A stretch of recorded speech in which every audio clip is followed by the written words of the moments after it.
Les îles de Perhentian, au large de la Malaisie. Un paradis au sable blanc et à l'eau transparente. 27 degrés toute l'année. Des pêcheurs qui partagent la mer avec des touristes venus du monde entier. On va plonger à 6 mètres de profondeur, puis on va longer le récif. Camille, une Française de 20 ans, a tout plaqué pour venir s'installer ici. Jusqu'à l'année dernière, elle était secrétaire médicale à Londres. Depuis, elle est devenue monitrice de plongée. 1, 2, 3, allez, on y va! À quelques mètres de profondeur seulement, on découvre des fonds marins exceptionnels, où il arrive de croiser un requin-baleine. On pourrait se croire à Ibiza ou dans les Caraïbes. Pourtant, sur la plage, un détail rappelle que nous sommes dans un pays majoritairement musulman. À côté des filles en bikini, d'autres portent le voile. Le soir, la plage se transforme en boîte de nuit géante. On danse, on boit, et là encore, tout le monde se mélange. C'est notre première fois ici. Vous êtes venus pourquoi? Pour fêter la fin du Ramadan, je suis venue avec des amis. Pour Camille, rien d'étonnant. On est dans un état vraiment musulman. Alors, nous, on a pas mal de musulmans qui viennent ici. Ils ne voient pas, mais il faut être quand même. Il n'y a aucun jugement. Ils font ce qu'ils veulent, on fait ce qu'on veut, tu vois, et on est tous ensemble. Il n'y a pas vraiment eux et nous. Ça n'existe pas ici. Tu danses comme tu veux, tu t'habilles comme tu veux, et tout le monde te respecte. Cette cohabitation est une spécialité malaisienne. Ici, une expression a été inventée. Le Smiling Islam, l'islam souriant et tolérant. Une formule magique qui permet à des populations qui s'évitent ailleurs de vivre ensemble. Mais dans le pays, certains s'attaquent à ce modèle. Le petit paradis va-t-il pouvoir tenir encore longtemps? La Malaisie, l'un des pays les plus riches d'Asie du Sud-Ouest. Kuala Lumpur, la capitale, est gigantesque, moderne, ultra connectée, surplombée par les tours Petronas, parmi les plus hautes du monde. Les musulmans, majoritaires dans le pays, sont les rois du business et de la mode islamique. C'est un peu court de ce côté-là. Soyez sexy. Soyez naturel, soyez vous-même. Soyez belle. Ici, le voile n'est pas obligatoire pour les femmes. Certaines sont même championnes de MMA. Regardez, ça c'est mon premier combat dans une cage. Le pays compte 60% de musulmans. Le reste de la population est composé de bouddhistes, d'hindouistes, de chrétiens ou d'animistes. Mais les islamistes grignotent du terrain. La police religieuse patrouille. Nous ne voulons pas de mauvaises filles au sein de notre jeunesse. Nous voulons des filles pures. Dans les États du Nord, où le parti islamique tient le pouvoir, les enfants récitent le Coran toute la journée. Et les tribunaux de la charia condamnent à des châtiments corporels. 2 femmes qui ont avoué avoir tenté d'avoir une relation homosexuelle ont été frappées à coups de bâton à 6 reprises au tribunal de la charia de Kuala Lumpur. Si on coupe la main des voleurs, alors les gens arrêteront de voler. En face, la résistance s'organise, composée en premier lieu par d'autres musulmans. Écoutez-moi! Non, vous, écoutez-moi! Avez-vous un mandat?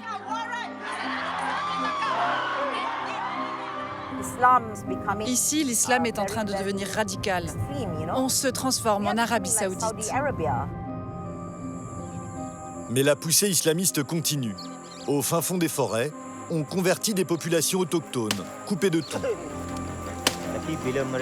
Ils essaient de nous convertir à l'islam, de supprimer notre identité, notre fierté.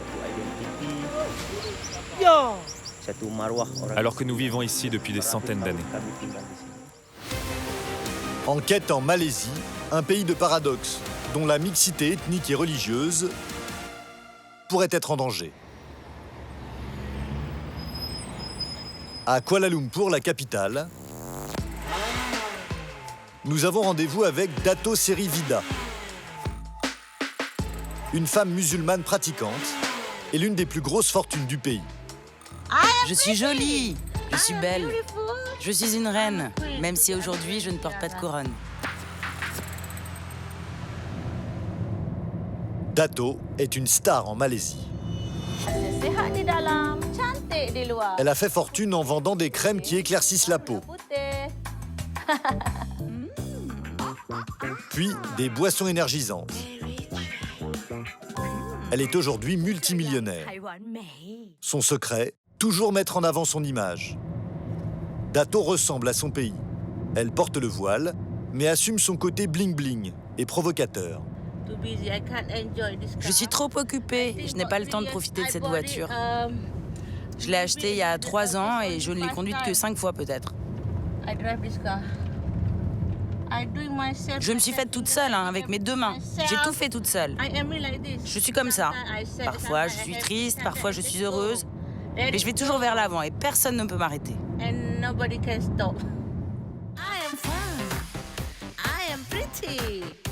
Dato n'a peur de rien. Pour promouvoir ses produits, elle s'est mise à la chanson. Chacun de ses clips a été vu des millions de fois sur Internet. Elle pose, voilée, dans une baignoire remplie de billets de banque. Le cliché de la star américaine revisité à la sauce musulmane.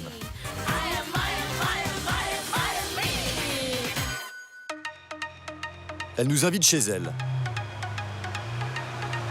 Un palace dans les beaux quartiers. Dans le garage, une collection de voitures de luxe. Elle a fait elle-même les plans de sa maison.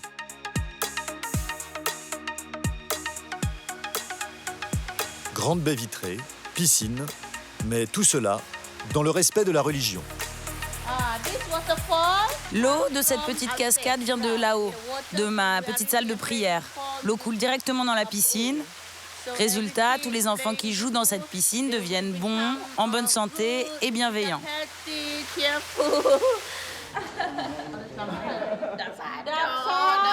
Ah, mon Dieu! Voilà ma famille, mes amis et mon personnel qui viennent célébrer la fin du Ramadan. Et voici mon ami d'enfance. On était ensemble à l'école et aujourd'hui, c'est mon bras droit dans mon entreprise, dans mon empire.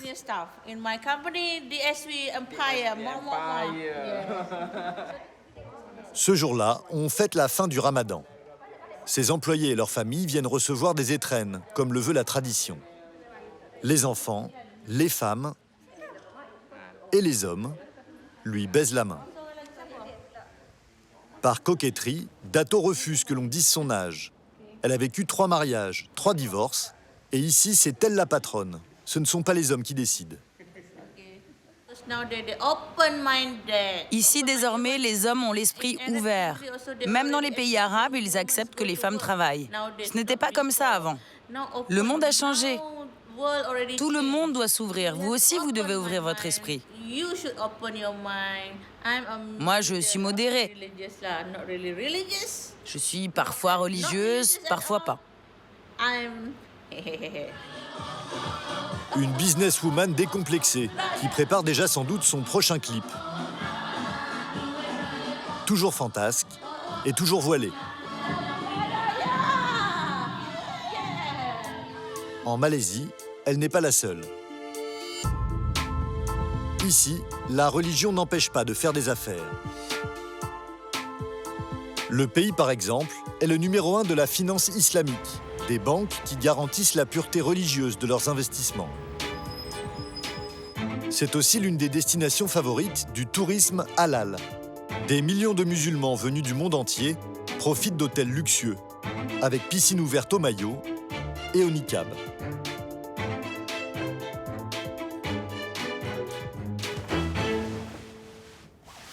Ce matin, un jeune couple de Malaisiens va poser ses valises dans l'un des plus grands hôtels de Kuala Lumpur. Il ne faut pas changer que les draps. Le couple a demandé une chambre 100% halal. N'oubliez pas d'enlever l'alcool du minibar. Pas d'alcool dans la chambre, un Coran à côté du lit et un tapis de prière.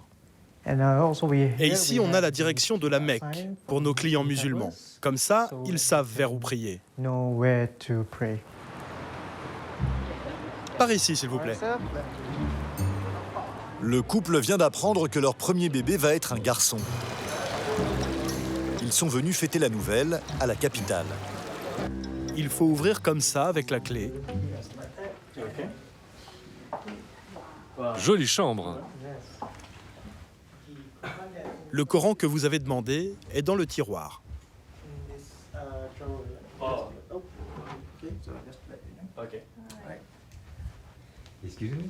C'est important pour vous d'avoir choisi un hôtel halal?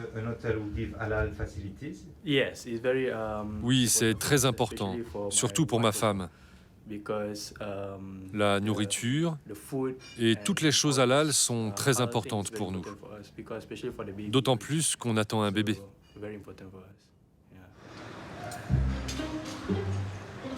Au restaurant, toute la nourriture respecte les consignes religieuses.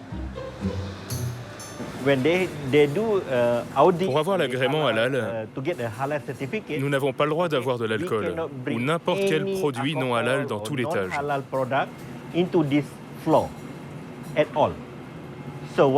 Si jamais on doit en apporter dans les chambres, on passe par l'étage inférieur et on monte directement.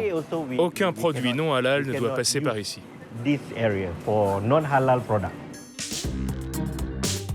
Des petites attentions pour les musulmans qui rapportent. L'année dernière, 6,5 millions de touristes halal ont choisi la Malaisie.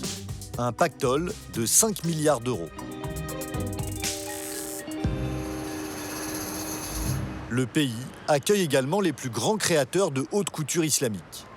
Le principe, du style, de l'élégance, mais dans le respect de la religion.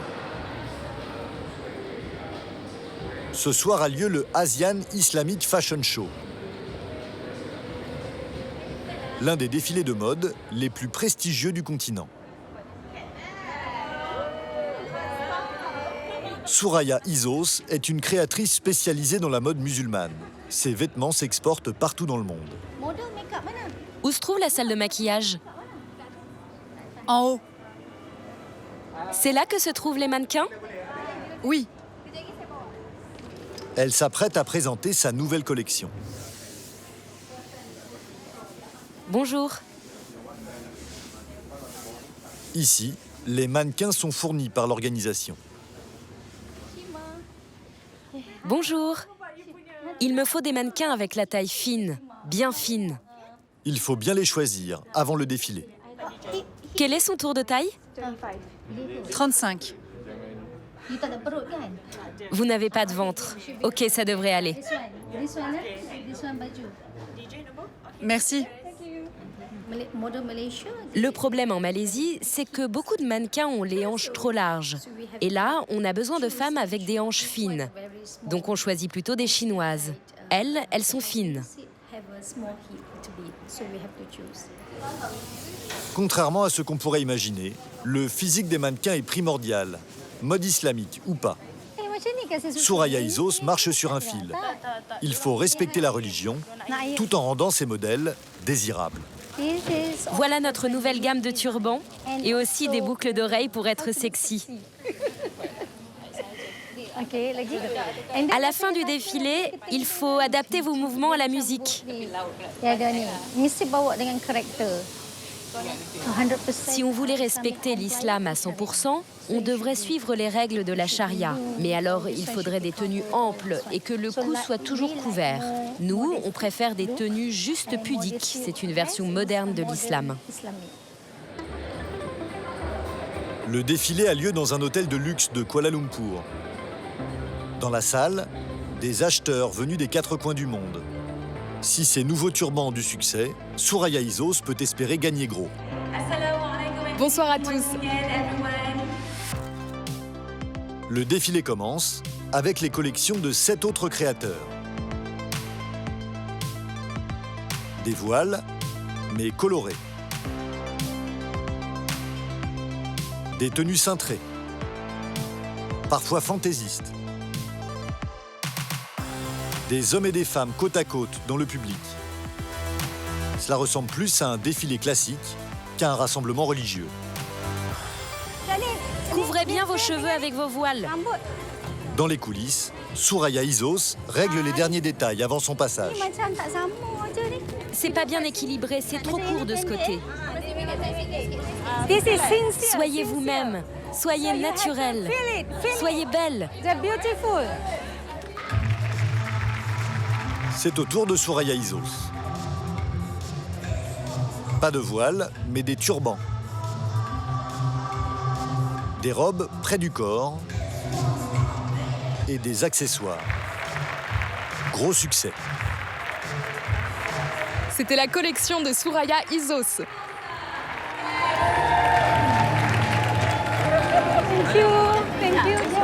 Merci. J'adore votre collection. Est-ce que vous avez une carte? J'aime beaucoup vos sacs à main. Merci. Je vais vous appeler. La tendance 2019, le turban de Soraya. C'est le nouveau look, le nouveau style de vêtements pudiques. Je suis très contente, très satisfaite. J'espère que ma collection va devenir internationale. Merci à vous. Les turbans de Soraya seront peut-être bientôt en vente dans les boutiques françaises. Mais en Malaisie, ce discours sur un islam moderne est menacé. Le climat du pays est en train de changer. Certains musulmans, jugés trop libéraux, sont pris pour cible. Nous avons rendez-vous de l'autre côté de Kuala Lumpur, dans un gymnase. Il faut plus de fumée. Aujourd'hui, Jean Razouan, 20 ans, tourne une publicité. Elle est championne de MMA et musulmane. Ça tourne. Ce qui ne plaît pas à tout le monde dans le pays. On regarde cette prise.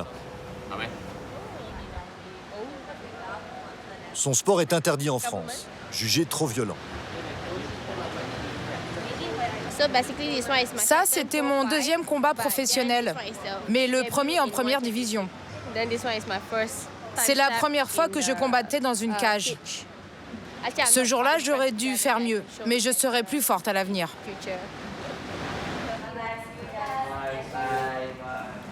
Jean est devenue une petite célébrité en Malaisie.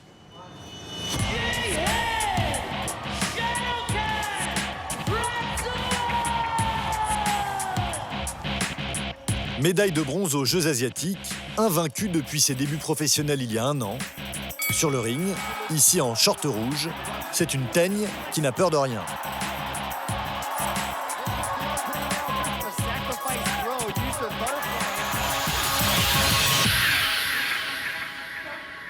Tu es prête? Oui. Pour Jean, ce n'est pas la violence de son sport qui pose problème, c'est sa tenue. Lorsque son premier combat a été diffusé, les insultes ont commencé à pleuvoir sur Internet. Dès le début, on m'a dit qu'en tant que femme musulmane, je ne devais pas pratiquer ce genre de sport, que ce n'était pas bon pour le corps d'une femme et que je devrais plutôt faire quelque chose de plus doux, comme cuisiner par exemple.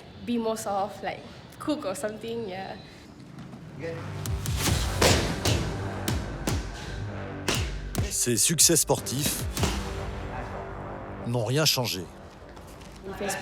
Sur Facebook et sur les réseaux sociaux, on m'a dit « Tu peux faire du sport, mais pourquoi tu pratiques un sport où tu portes des vêtements si serrés et si courts ?» Tout cela a été un obstacle pour moi. Cela m'a empêché de progresser dans ma discipline, le self-défense et le MMA. Et puis mon entourage m'a dit de ne pas m'occuper de ça. Ma sœur, ma mère, mon coach. Alors aujourd'hui, je m'en moque.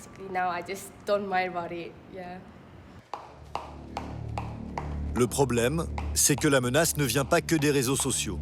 Les autorités, elles aussi, surveillent le comportement des musulmans. Depuis l'indépendance de la Malaisie, l'islam dispose de sa propre justice et de sa propre police, surtout chargée de régler les affaires de famille. Mais ces dernières années, les partis islamistes ont pris du poids et tentent d'imposer leur vision de la morale. C'est le jour de la Saint-Valentin à Kuala Lumpur. Les rues sentent l'amour, les fleurs et les nounours à petits cœurs. Mais au quartier général de la police religieuse, autre ambiance. Ce que je ne veux pas, c'est que les accusés puissent appeler eux-mêmes leurs parents. La police religieuse n'a le droit d'arrêter que des musulmans. La religion est inscrite sur la carte d'identité.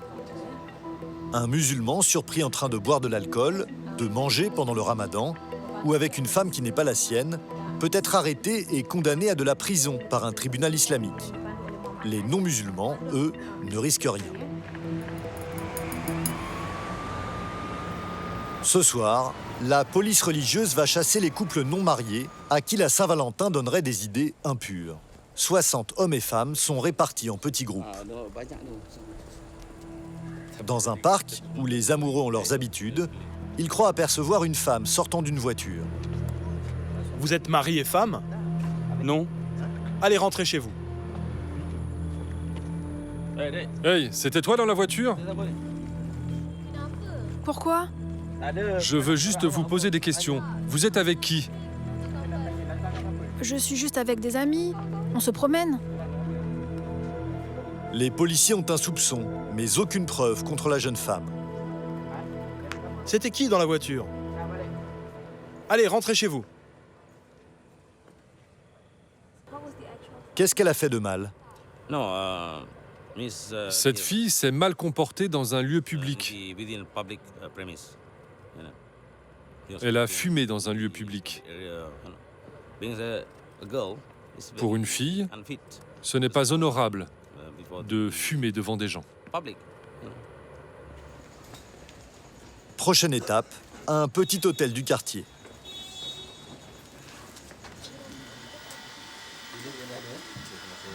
À la réception, les hommes de la police religieuse cherchent des couples qui ne portent pas le même nom de famille, pas mariés donc. Chambre 201, 202, 203. Et on commence par l'étage. Toute la presse a été invitée. Une belle opération de communication.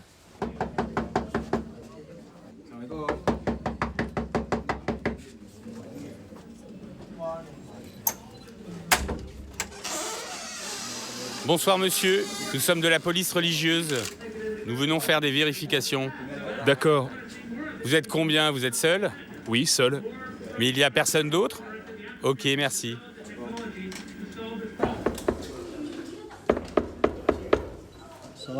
Bonsoir. Dans la deuxième chambre, les policiers vont avoir plus de chance. Laissez passer. Un couple non marié. Un crime aux yeux de la police islamique, puisque les deux jeunes sont musulmans. Ils sont menottés. L'homme tente de se défendre comme il peut. J'habite dans le quartier de Gombok. Je n'avais pas d'argent pour retourner à la maison. Donc j'ai dormi ici. Les policiers ne sont pas convaincus. Le jeune couple passera la nuit en prison et sera jugé demain au tribunal islamique. Il risque une grosse amende et les familles vont être prévenues. Mais pour la police religieuse, tout cela, c'est pour leur bien. Nous ne voulons pas de mauvaises filles au sein de notre jeunesse. Nous voulons des filles pures. Notre but, c'est de les convaincre, de prêcher, de gagner leur cœur, de leur rendre un service islamique. Un service islamique, ou plutôt une oppression des musulmans.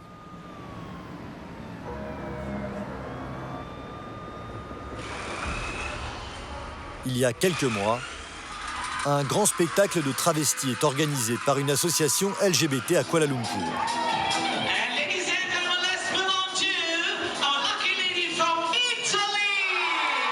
Sur scène, des hommes qui rejouent l'élection de Miss Monde. C'est un membre de la police islamique qui tient la caméra. Une manière d'obtenir des preuves contre les participants. L'homosexualité est interdite par la justice islamique. Les policiers, en gilet bleu, terrorisent le public. Asseyez-vous, asseyez-vous. Restez assis. Ne partez pas, restez tous en place. Si vous partez, on vous arrête. Les participants essayent de s'enfuir, mais les policiers islamiques les bloquent. Ils veulent vérifier les papiers d'identité et arrêter les musulmans qui pourront être condamnés. On fait juste des vérifications. Veuillez coopérer.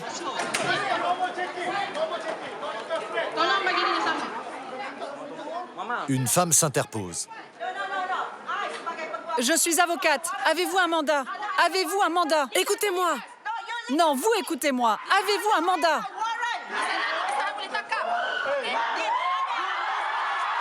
Cette femme s'appelle Siti Kassim. C'est une avocate réputée, elle-même musulmane, spécialisée dans la défense des droits de l'homme et des minorités. Est-ce que vous allez m'écouter? Mais c'est un concours Miss Monde. C'est un spectacle. Vous pensez vraiment que c'est le vrai concours Miss Monde? C'est un spectacle. Les policiers n'acceptent pas que des hommes soient habillés en femmes sur scène. De quelle offense vous parlez?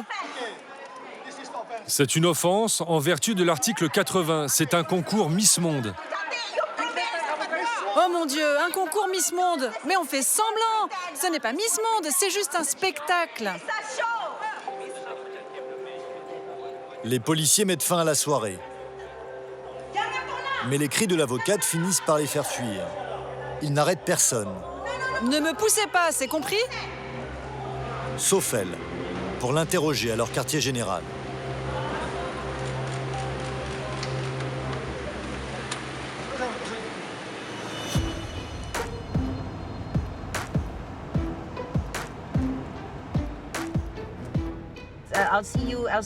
Je te retrouve à la cantine du tribunal? Ok, à tout à l'heure. Quelques semaines plus tard, nous la retrouvons. Après le scandale de la soirée LGBT, les policiers islamiques l'ont attaquée devant la justice civile pour entrave aux forces de l'ordre. Le procès a lieu cet après-midi. Je n'arrête pas de les emmerder, vous savez. Je fais beaucoup de bruit. Je dérange les autorités religieuses. Ici, l'islam est en train de devenir radical. On se transforme en Arabie Saoudite. C'est ce qu'ils essayent de faire.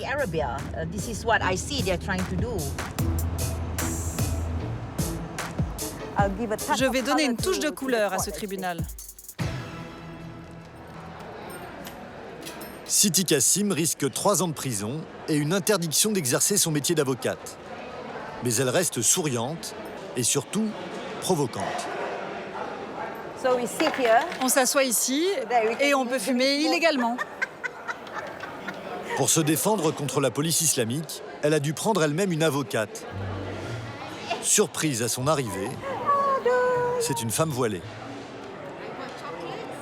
J'ai acheté du chocolat pour pas que tu stresses. Une avocate musulmane très pratiquante. Pourtant, elle a été choquée par la scène d'arrestation de sa cliente. Quelqu'un qui ne connaît pas l'islam, s'il regarde cette vidéo, il va se dire que l'islam c'est horrible, que c'est une religion d'oppression et de gangsters. Ça ne montre pas les valeurs et la beauté de l'islam. En Malaisie, les musulmans doivent se rendre compte de ce qui se passe. Nous ne devons pas permettre à ces gens de nous harceler et de nous contrôler. C'est ce que je pense. Le procès a lieu à huis clos. Dans le couloir, on croise les femmes de la police islamique qui ont porté plainte contre Siti Kassim. On peut vous poser une question? Non, on doit partir. La décision du tribunal tombera dans plusieurs mois. À la sortie, l'accusé est très demandé. Des militants LGBT l'attendent.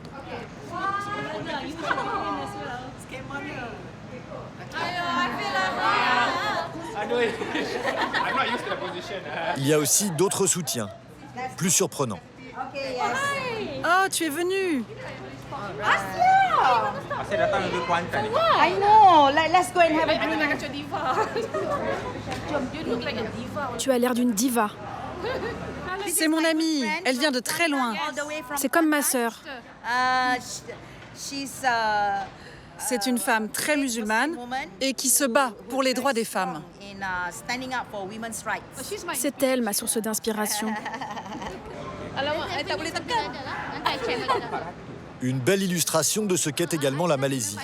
Une femme religieuse et une militante LGBT qui posent côte à côte et qui se battent contre un ennemi commun.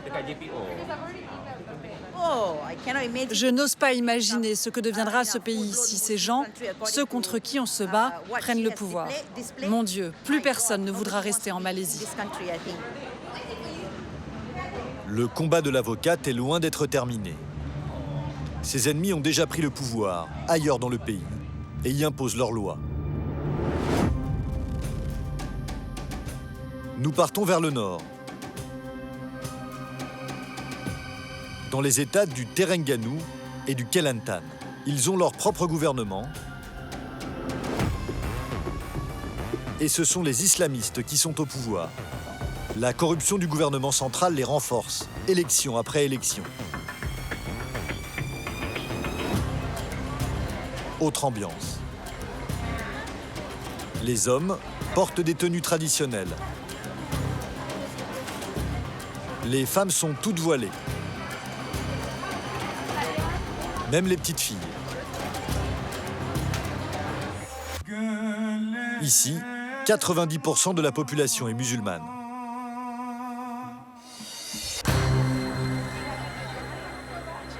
Il y a 2 autres tables qui vont arriver.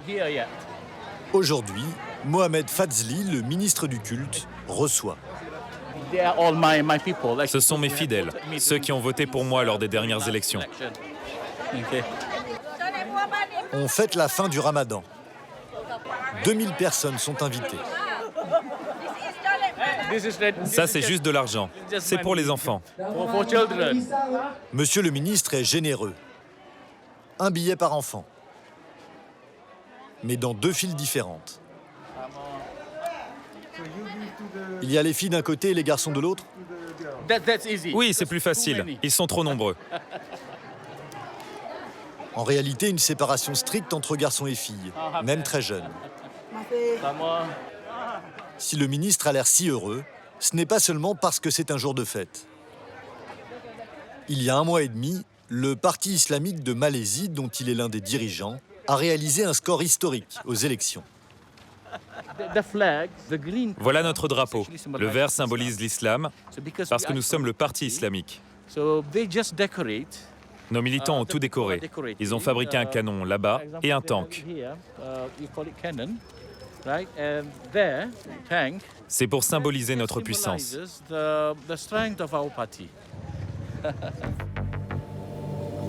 Le parti détient désormais la majorité absolue au Parlement régional.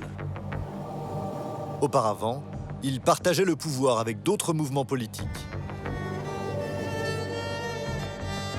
Avec un tel poids, il souhaite imposer la loi islamique partout. Nous allons nous en rendre compte dès le lendemain, au bureau du procureur général du tribunal islamique, qui commence sa journée.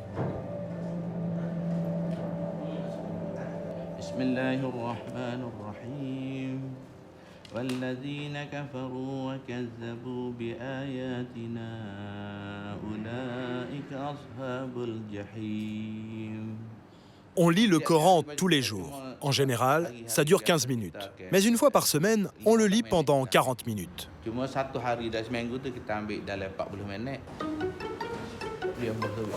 Le tribunal n'est compétent que pour les affaires de mœurs.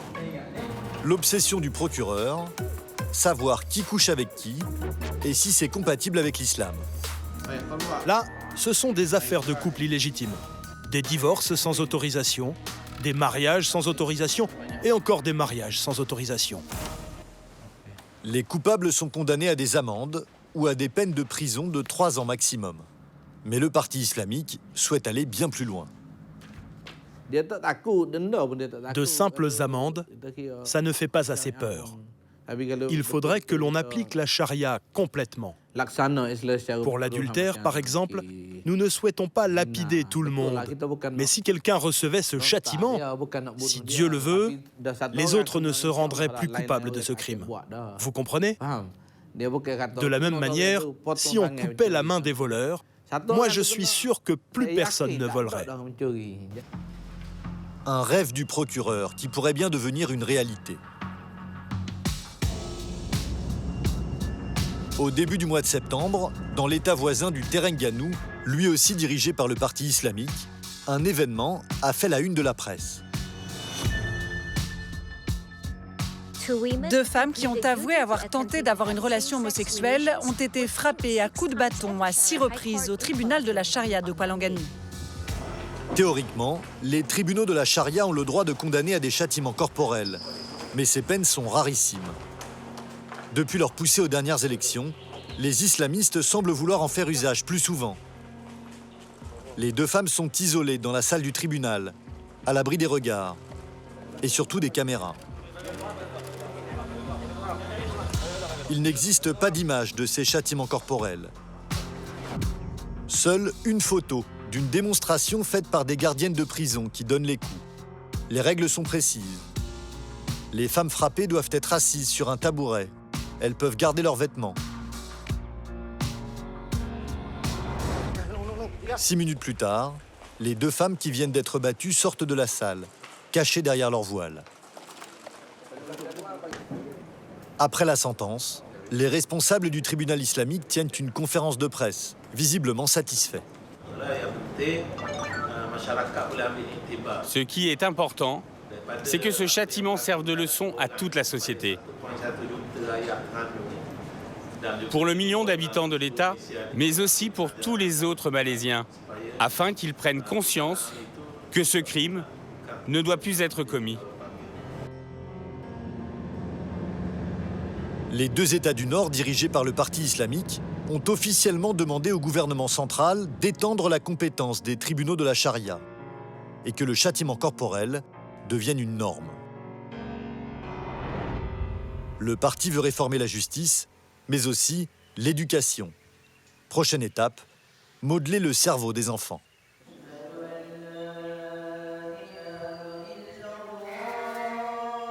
Il y a des écoles coraniques partout.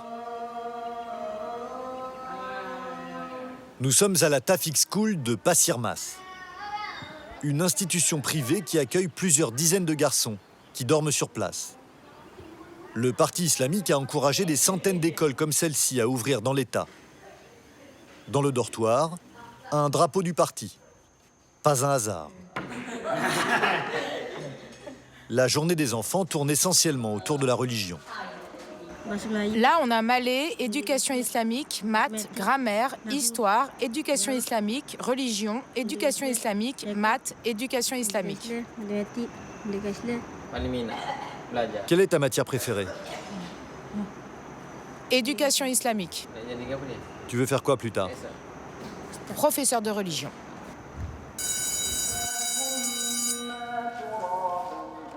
Plusieurs heures par semaine d'éducation islamique et les 5 prières quotidiennes. Aucun doute sur le projet pédagogique de l'école. On essaye d'aider la nouvelle génération à apprendre le Coran par cœur. Ensuite, ces garçons pourront eux-mêmes enseigner aux générations futures à apprendre le Coran par cœur. C'est le début du fameux cours d'éducation islamique. En fait, d'éducation, plutôt de la récitation.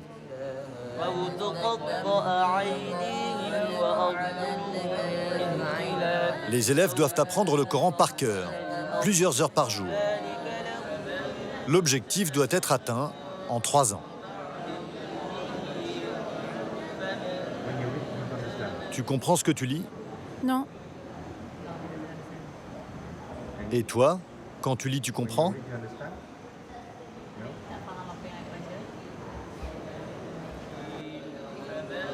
Le Coran ne se lit qu'en arabe, mais les élèves ne le parlent pas. Et la traduction du texte n'est pas au programme. C'est l'heure de l'apprentissage des leçons. Ils révisent le Coran. Pour qu'ils n'oublient pas leurs leçons, et on ne veut pas qu'ils les oublient, il faut qu'ils l'apprennent par cœur. Ils le lisent tous les jours. Sinon, ils vont oublier. S'ils veulent comprendre, il faut qu'ils aillent dans une autre école. Ici, c'est juste pour apprendre par cœur.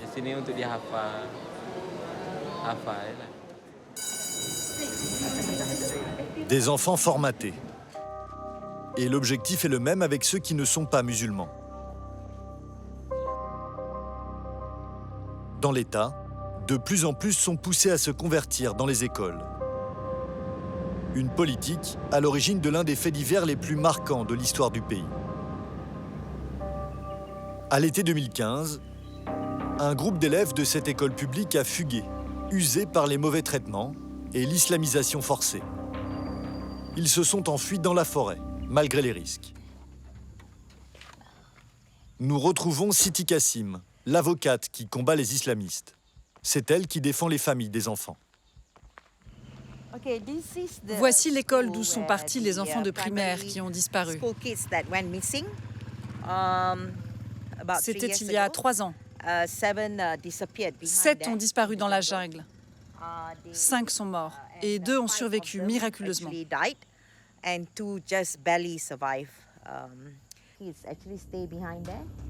Ces élèves étaient des autochtones. Leur mort a traumatisé toute leur communauté. Tout a commencé loin des villes, dans la forêt, là d'où venaient les enfants. Nous nous enfonçons dans la jungle, où la route laisse place à la piste.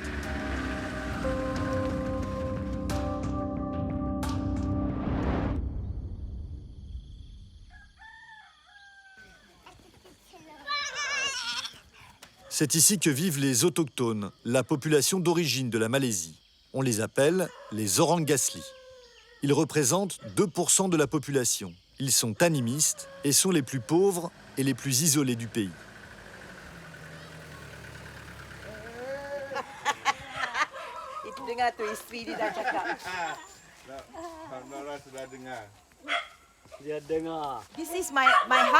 Ça, c'est ma maison. Ils l'ont construite pour moi. Ils m'ont fabriqué une belle maison. Et voici les familles, les parents des défunts.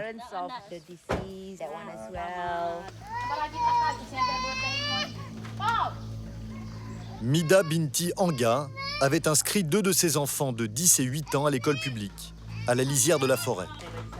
Ils dormaient sur place. Il n'y a pas d'école dans le village.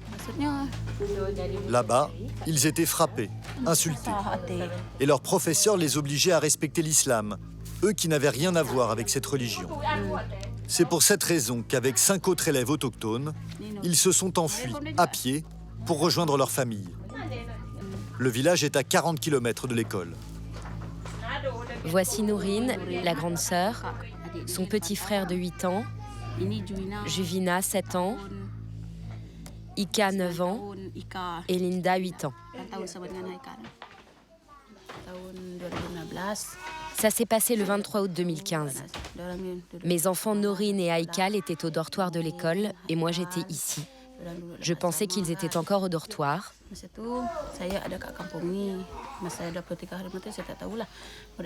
L'après-midi, mon oncle m'a prévenu que mes enfants s'étaient échappés. Je croyais qu'ils allaient rentrer chez nous, mais ils étaient perdus.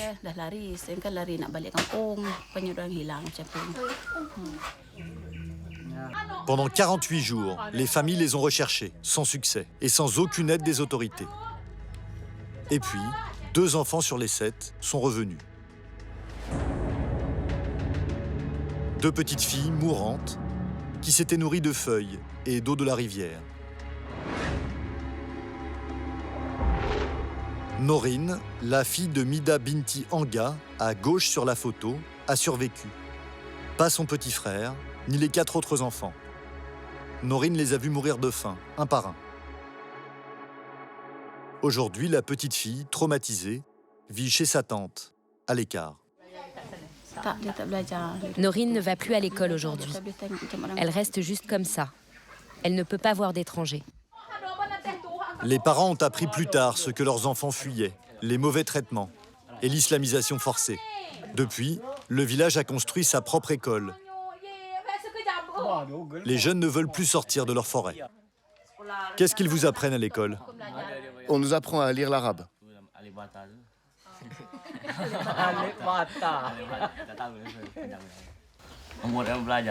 À l'école primaire, tout le monde doit suivre les cours de religion. Et les filles sont obligées de se voiler. Si vous ne faites pas la prière, qu'est-ce qui vous arrive? Le bâton. Ils vous frappent? Oui. Le jour de leur fugue, les enfants avaient été menacés par le surveillant. Il leur avait promis des coups de bâton.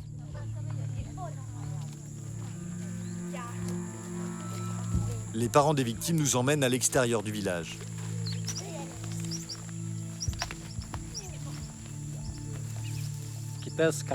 Ici, nous sommes au cimetière, là où sont enterrés les enfants.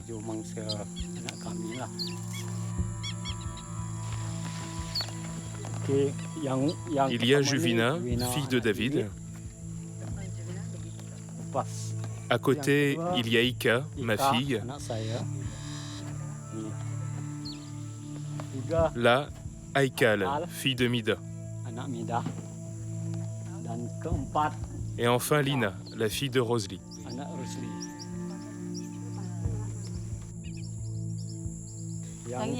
Il y a les corps de ceux qu'on a retrouvés. Il y en a 4. On n'a pas trouvé le corps du dernier. Nous sommes une famille. Quand il manque une personne, toute la famille pense à elle, tous les jours. Les familles sont meurtries, mais tout le monde les a oubliées. L'école ne s'est jamais excusée, les autorités non plus. Seule Siti Kassim, l'avocate, ne les lâche pas. Là, le nom du père, signé ici. Elle les défend gratuitement. Nous attaquons en justice le gouvernement et l'école pour qu'ils payent des dommages et intérêts aux familles. Ils ont fait preuve de négligence envers les enfants. Ils se sont mal occupés d'eux et ça a conduit à leur mort. Et ils sont morts dans des conditions terribles.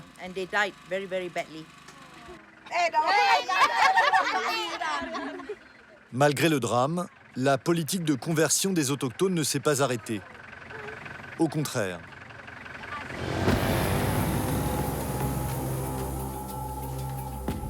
Il existe même un bureau d'islamisation des peuples de la forêt. Nous avons rendez-vous avec sa directrice. Sa mission, convertir par tous les moyens.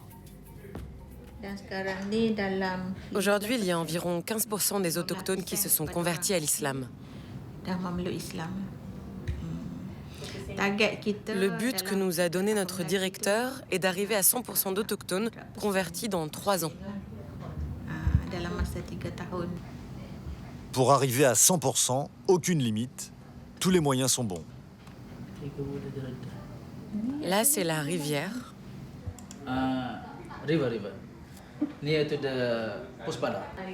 Moi, j'étais là dans cette voiture.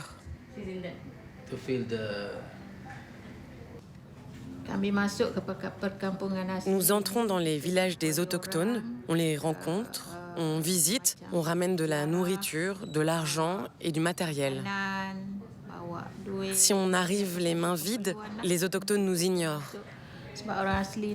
C'est pour ça qu'on ramène de la nourriture, du riz ou des biscuits.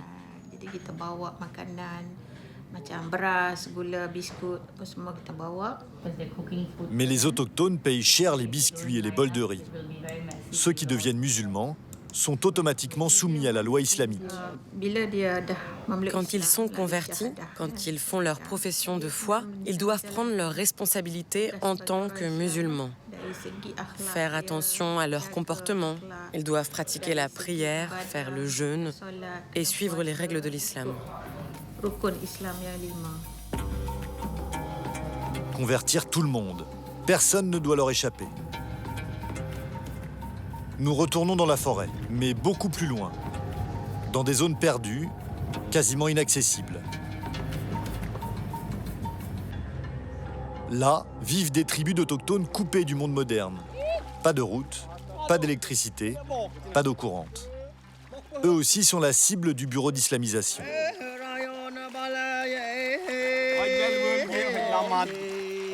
Nous rencontrons un groupe d'hommes, vêtus de simples pagnes, armés de lances et de sarbacanes. Nous sommes invités à les suivre.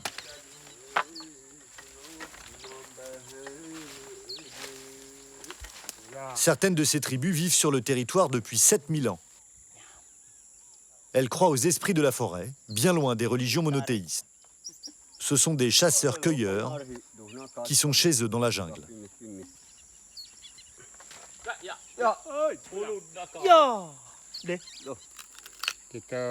Ce petit fruit, par exemple, ça se mange. À l'intérieur, il y a une sorte de graine. On ne mange pas la peau. Ça ne rend pas malade.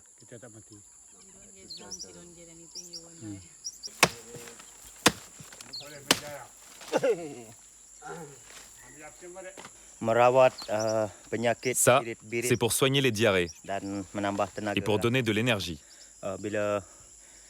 Quand on a soif, quand on a beaucoup marché, c'est délicieux.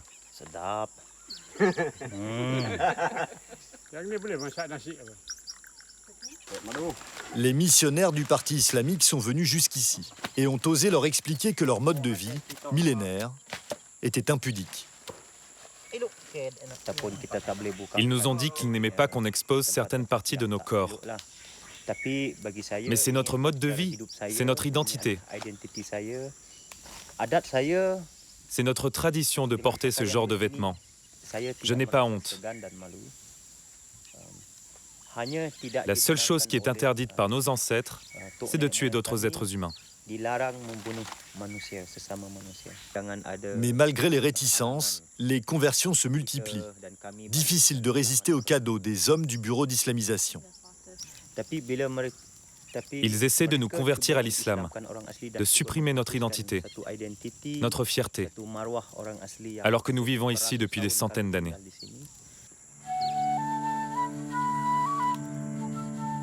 Pour les autochtones, c'est une question de survie. Leur culture traditionnelle risque de s'effacer.